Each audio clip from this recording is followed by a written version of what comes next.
Welcome to Get Real, How to Live a More Authentic Life, with psychologist and author of over 75 books, Dr. Barry Weinhold.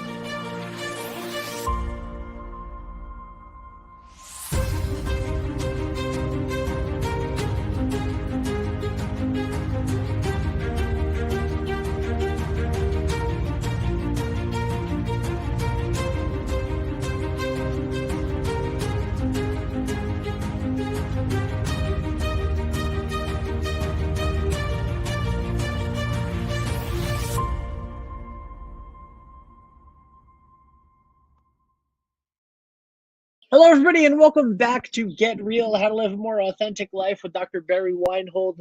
Dr. Weinhold, how are you today? I'm grateful as usual about lots of stuff. It's just actually when we pass Memorial Day in Colorado, and particularly in Colorado Springs, we're at 6,500 feet. I'm at 6,800. I'm above the downtown, and but in the spring we sometimes get a lot of rain, and we've had about 2 to 3 weeks. We had about 2 to 3 weeks of rain in May, much more precipitation than usual, which is good because we were in a drought. So the drought is breaking. We need about another 2 years of that kind of rain, but it's a good start. And you can't really count on summer being here until after Memorial Day, and it always rains on Memorial Day. You can count on it. Whatever you have planned for it, expect rain. Oh, all right. Good to know. Good to know. It's beautiful here in Rhode Island as well. But I can see all So the it's scenery behind you and everything, and that's great. And it, trees are coming out here, and it's starting to green up. In fact, my backyard now needs to be mowed for the first time. excellent. We've had ours mowed twice already. So Okay, well, I yeah. finally called a guy, and he said, "When it stops raining, I'll come over." I reminded him that most of the rain is in the afternoon and the evening. If he finds a sunny, dry morning, come over and mow it. What are we talking about today? Well, we're going to talk about the characteristics of school shooters. I mean, I gave in previous episodes a couple of episodes about the mass shooters and who they are and what are their characteristics and how to identify them. But I'm trying to find out what are the early warning signs, so that possibly if we paid attention to these early warning signs, we could stop school shootings. Because this, as I will talk about in a few minutes, all of these characteristics of the school shooters, I mean, all of them are probably in view of everybody. It isn't that they're hiding out somewhere in some room and then suddenly they appear as a school shooter. Not at all. Not at all. There's a pattern, there's a plan, and there's almost predictable activities that you can count on that these boys, and they are almost all boys, will do before they do a school shooting. And a lot of them, a lot of the school shootings, if they got right down to it, was revenge against being put down and bullied in school. So we talk about the school shooters, but we don't talk about the causes of why that school shooter did what he did. Or it's usually one, but sometimes there's more than one. And it's typically because they have lost faith in anyone reaching out to giving them any protection or help. And then they take the law into their own hands. And out of revenge, they start to plot to get even with those people who bullied and put them down in school. So put up the list of the characteristics of early warning signs. Critical warning signs of violence among school shooters. And this actually, I had 12. Originally I started with 10, and I added a couple more. So the first one was the school shooters. The pattern is that they suddenly withdraw from friends, family, and activities, including sometimes social media or other online activities, and they start to isolate themselves. At school, they don't have any friends. They don't reach out to anybody. They're starting to go inside and really kind of do a kind of a self-appraisal about what do I do with the situation I have in? What am I doing? What am I going to do to try to stop being bullied and put down? And often they withdraw at that point. They also basically they may also start bullying, and they may also, if they're targeted, also difference in race, religion, gender, and sexual orientation are always called on as part of why they are picked on.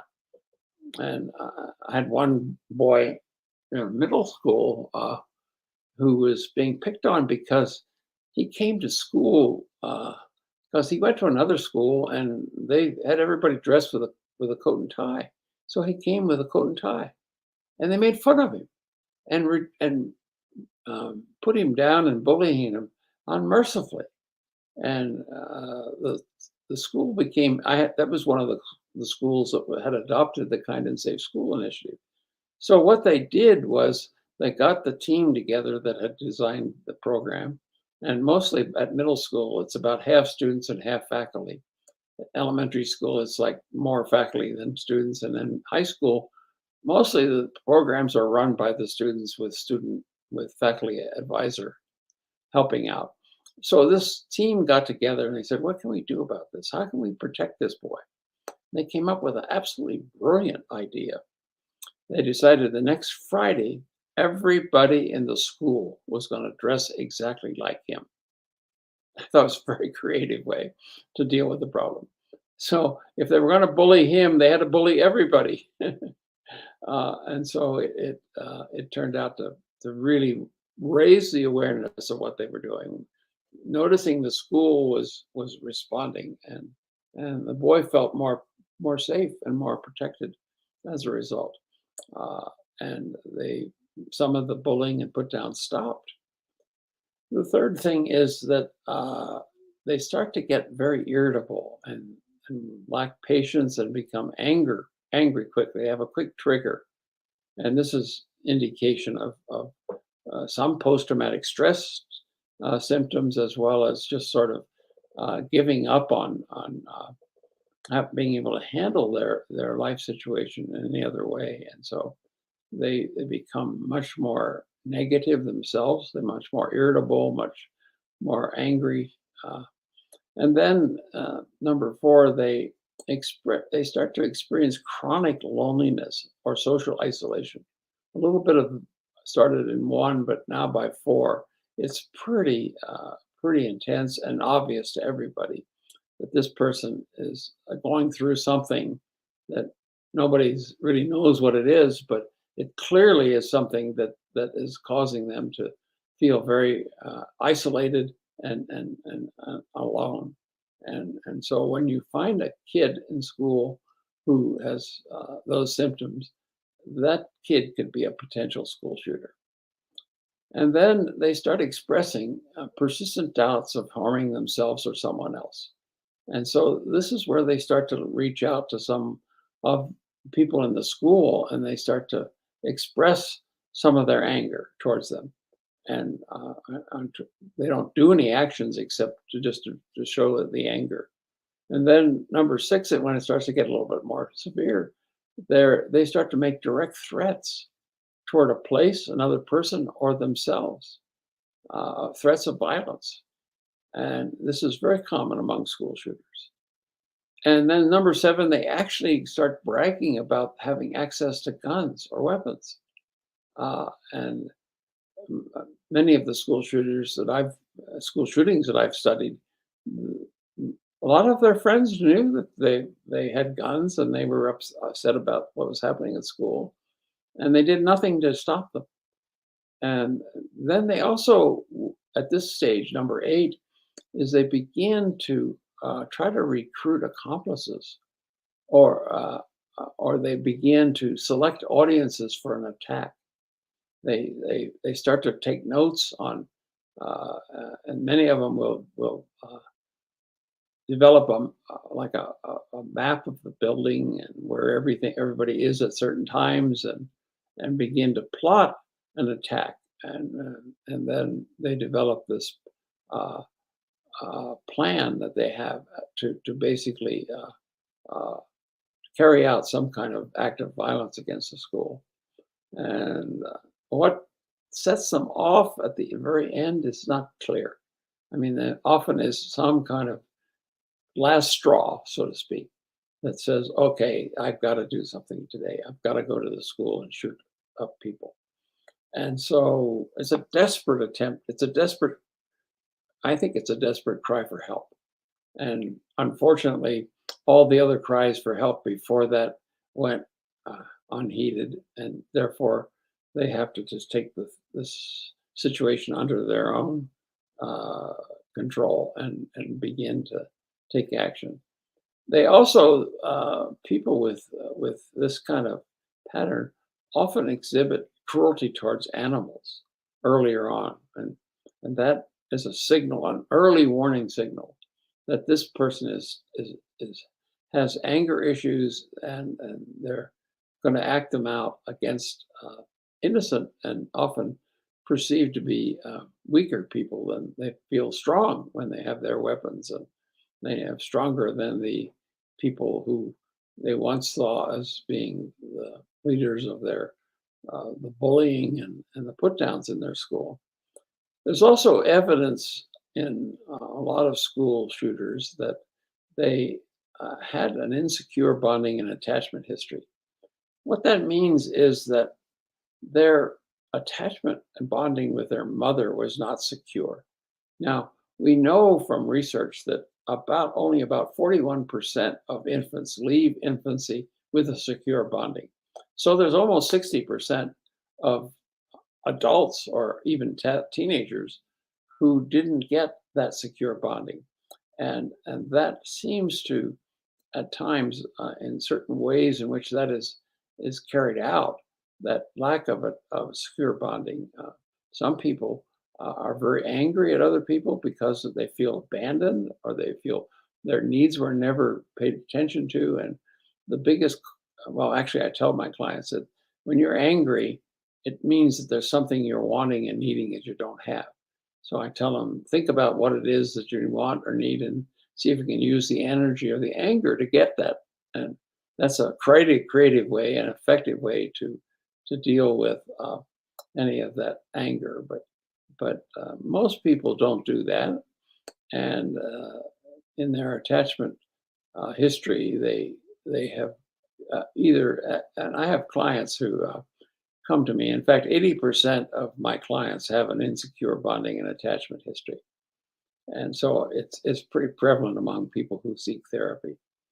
And I tell my clients right off the bat, I say, listen, I don't know exactly what you want to do, but if you are here to get my support and blaming your parents for whatever they did or didn't do that caused you to have this insecure bonding attachment history, I can't help you with that.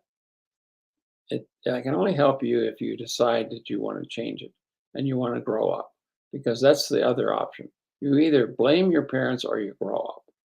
And I put that to my clients right away because I'm not interested in working with people who want my support and just being angry at somebody and without doing anything about it. So I force my clients to be responsible for their anger and responsible for doing things to correct their anger. And then there's also evidence that people who end up as school shooters come from a violent home. There's often a history of violence. They actually grew up in a war zone, and so violence to them is pretty common. It's a common way of resolving conflicts, and so that's basically what I think of when I think about the kind of people that become school shooters. And if we were able to identify that person looking at these symptoms here, making, I mean, just they're obviously not hiding somewhere in some basement and then suddenly come up and start shooting up the place. They give lots of opportunities for other people to know what they're up to. But again, we don't pay attention to these warning signs, and so they end up in some kind of school shooting. So it's really hard to uh, get schools to pay attention to this and not do the things that are not going to help. I mean, that's why I eventually ended up saying I've got to create a curriculum, a program that that changes the school climate, because basically it's the school climate and the way that the schools are operating there that in that climate that creates school shootings or not. And I think I've said earlier, I can walk into a school and I can tell you within 15 minutes whether this is a kind and safe school or not, because I can tell by the way the students are interacting with each other. If there's a lot of laughter and fun and people look like they're enjoying themselves, that's probably good signs that there is kindness and safety in the school. But if there's a lot of people walking around not talking to each other or not making much contact with each other, that's another signal that there's something wrong there. This is not a kind and safe school. So I can tell pretty quickly as an outsider. Uh, of course, school officials are so busy doing everything else except pay attention to these kind of signs that they inadvertently contribute to any kind of eventual kind of violence in their school. So I'm fairly critical of school officials in terms of. I mean, we've had since Columbine, how many years? About 24 years, and we still haven't figured it out. We're still getting more and more like Uvalde, Texas, and other kinds of school shootings that have happened this year. We're still getting evidence that we haven't figured this out. So I don't know what to do. I'm the only thing I can do in my power is I can create a curriculum, a set of materials that I know if it was implemented in a school would prevent this from happening. And that's all the research I've shown. I mean, none of the schools that have adopted this program had any school shootings. So I have a 100% track record to go on. It's knock on wood. I mean, it's always possible that something that can happen, but clearly those schools that adopted the program had a vision for something better, and they were wanting to do something to prevent the kind of things they saw. Uh, and one middle school, I did a survey of the put downs they were getting and the bullying they were getting. And I said, who is the biggest who puts you down the most and who is involved in bullying you the most? About 40% of them said my teacher, you know. So they're part of the problem. And again, so schools are not handling it well, and it doesn't seem to have that there doesn't seem to they haven't reached an idea of together about how to solve this problem, and it continues to just go on and on. And I'm just very sad about that. And I've done what I could, and my curriculum is available for sale on my website. I don't get hardly anybody's buying it anymore. It seems as if they don't want to pay attention to creating kind and safe schools. They don't think it's important. I think it's very important, and it's probably essential to if we want to stop the school shooting that we're having. So I'll stop for a minute, Ben, and see what your thoughts are. Thank you so much. This has been a really insightful episode. Of course, you had the Sandy Hook crisis, killing, which I thought would finally wake people up, but they focused on the Yes, wrong things. They focused on gun control, mental health, and not the school climate. yeah, that was closer to me than I would have liked, as the Columbine Yeah. was fairly close in proximity to you. And the I apologize for them. I don't know if you can hear the motorcycle going by right now, but the you know, I think that a majority of us lost hope after Sandy Hook, after elementary school kids Yeah. were killed, and nothing was done about it, and then to the point where, as enraging as Uvalde wasn't surprising anymore, and that's maybe the most disgusting thing that I could ever say. The scariest thing is that we're Yeah, now accepting it as a normal part of life. yeah, and that's so. Yeah, kind and safe schools. People, I mean, this should be a focus. So, Yeah. Well, yeah, that's I mean, you can imagine how frustrating it is for me to go out to schools. And actually, when I was doing the kindness campaign in a couple of different cities, in one city in particular, uh, I had a problem getting the schools to buy into it, and I began to see that there was just a lot of resistance to it. I mean, like I would go and I actually arranged. I was very successful in my fundraising to get businesses to sponsor offering the program free to schools. And I'd go to the school and say, now, this isn't going to cost you anything, but here's what the program is. And I'd sit there and give my presentation, and I'd finish, and the principal would look at me straight in the eye and say, oh, we just can't afford that. When I already told them it's free. And so was something else behind that message of I can't afford it. It was right. that it would cause us to change our culture. And we don't want to change our culture. We're happy with our culture, even though it's causing school shootings and causing a lot of grief among our students.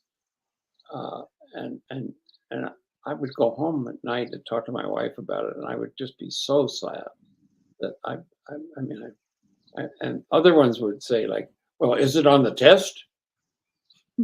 Is there anything on the test that would show whether we're being successful? I said, no, but I'll create my own ways of evaluating it. That'll show you whether it's successful or not. Right. Oh, if it's not on the test, we can't do that. So it became very difficult to get schools to buy in, even if it was free. Yeah. And that was really discouraging for me. Can people get the information about the Kind and Safe Schools initiative on circle.org? Absolutely, everything's there. Perfect. What do we have next week? Well, next week I'm going to dig into. I've talked about the problem. I've alluded to the fact that I've created the solution. So I want to talk about what the solution is, what it looks like, and if you're a parent or a teacher, if this sounds like something you could use in your school, it's available. And I just want to basically lay out. I want to lay out a little bit about how I put the whole thing together, which is kind of unique. And then I'll talk about the elements of it and how. And then the episode after that, I'm going to talk about how we evaluated it and what results we got, which were very promising. Excellent. Well, thank you so much, Dr. Weinhold. Like we said, everything that we talked about today is available at circle.org. Click the link in the description of this episode. And that is it. We'll see you next time. Okay. Thank you so much, Barry. Bye for now. Right. Bye.